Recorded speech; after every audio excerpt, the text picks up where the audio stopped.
कहानी नीरू की है। पंजाब की नीरू की शादी दिल्ली के राहुल से होती है। दिल्ली कितना बड़ा शहर है ना, लेकिन आप लोगों का घर तो बहुत छोटा है। हमारे पंजाब में तो ये बड़े बड़े घर होते हैं कि मजा ही आ जाता है। कोई बात नहीं नीरू, मैं भी तुम्हारे लिए बहुत बड़ा मकान बनाऊंगा बहुत जल्दी। नीरू के पिता जहाँ पंजाब के जाने माने व्यापारी थे, वहीं उसका पति राहुल दिल्ली में एक सिंपल नौकरी करता था। माँ, यहाँ तो घी मक्खन इतना महंगा है कि क्या बताऊं। मैं तो तरस ही जाती हूँ घी खाने के लिए। नीरू की माँ को ये सुनकर बहुत दुख होता है। मेरी बेटी को घी नसीब नहीं हो रहा है और ये बहू यहाँ बैठकर घी में शक्कर डाल रही है। देख वनिता, मैं साफ कह रही हूँ, इस घर में जितना घी आएगा उतना ही मेरी बेटी के घर दिल्ली भी जाएगा। अरे ये क्या बात होती है माँ जी? बेटी का उतना ही करो जो अच्छा लगे। अब क्या मायके से घी और मक्खन तक की सप्लाई करोगी आप? हाँ, मेरी बेटी किसी चीज को तरसे, मुझसे बर्दाश्त नहीं होता। अब क्या था, नीरू के मायके में 2 किलो घी आता तो 2 किलो दिल्ली जाता नीरू के पास। एक दिन, माँ बड़ी गर्मी पड़ती है दिल्ली में। इस घर में तो एक ही एसी है और वो भी ड्राइंग रूम में। सारा परिवार एक ही कमरे में सोता है। अब बेटा, वो तो हर घर की कहानी है, यहाँ भी एक ही एसी है। अरे बिल इतना आता है कि क्या बोलूं। तभी वहां राकेश आ जाता है। माँ, थोड़ी देर में यहाँ कुछ प्लम्बर आएंगे मेरे कमरे में एसी लगाने, जरा ध्यान से लगवा देना ना माँ। ओए, ऐसे कैसे तेरे कमरे में एसी लगेगा? हाँ राकेश, एक बार बात तो कर लेता। अरे पापा, वो वनिता को गर्मी में नींद नहीं आती।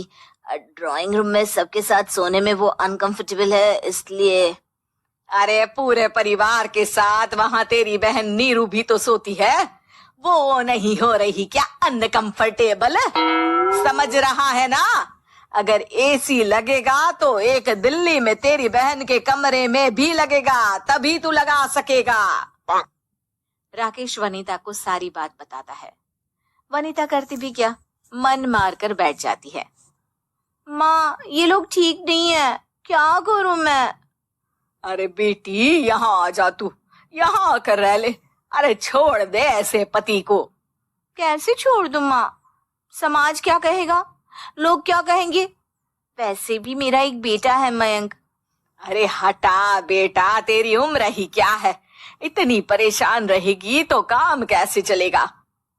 खैर, बात आई गई हो जाती है। माँ को लगता है कि नीरू ठीक है, तो वहीं नीरू के मन में एक ही लाइन चल रही होती है, यहाँ आजा। माँ ने तो बोल ही दिया है कि यहाँ आजा। बस मयंक थोड़ा सा बड़ा हो जाए, इन गरीबों को छोड़कर मैं वापस माँ के पास ही चली जाऊंगी। वो इसी सोच में बाजार में चल रही थी कि मैम, आपका दुपट्टा जमीन को छू रहा है। नीरू जैसे ही उस लड़की की तरफ देखती है, देखती ही रह जाती है। हाय रे, कितना सुंदर लड़का है ये। अब क्या हुआ? मैंने कहा आपका दुपट्टा। तो खुद ही उठाकर दे दो ना। लड़का समझ जाता है कि नीरू उस पर फिदा हो चुकी है। वो उससे उसका नंबर लेकर चला जाता है। अब क्या था, नीरू और रोहित में लगातार बातें होने लगती है। मैं हरियाणा का रहने वाला हूँ, यहाँ एक बड़ी कंपनी का मैनेजर हूँ।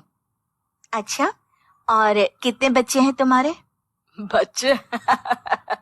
अरे मेरी तो शादी भी नहीं हुई है। तुम बताओ, शादी करोगी? नीरू शर्मा जाती है। अब लेकिन मैं तो पहले से ही शादीशुदा हूँ। मुझे फर्क नहीं पड़ता, बस तुम शादी कर लो, भाग चलते हैं। बहुत पैसे वाला हूँ मैं, हमेशा खुश रखूंगा तुम्हें। नीरू रोहित से मिलकर सारा प्लान बना लेती है और फिर एक दिन घर से भाग जाती है। दोनों शादी कर लेते हैं। शादी के बाद, क्या बात है नीरू, तुम्हें परेशान सा देखता हूँ, सब ठीक तो है ना? हाँ हाँ, सब ठीक है।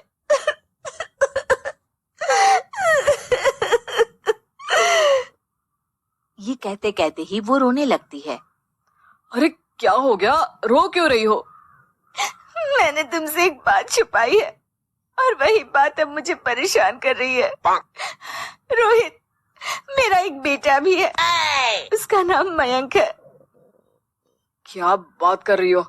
ये तुमने मुझे पहले क्यों नहीं बताया? देखो नीरू, मेरी माँ को मैंने ये नहीं बताया है कि तुम शादीशुदा हो। बच्चा मैं मैनेज नहीं कर पाऊंगा। नीरू को समझ में नहीं आता कि वो क्या करे। तुम उस बच्चे को अपनी माँ को क्यों नहीं दे देती? नीरू चुपके से माँ को फोन करती है।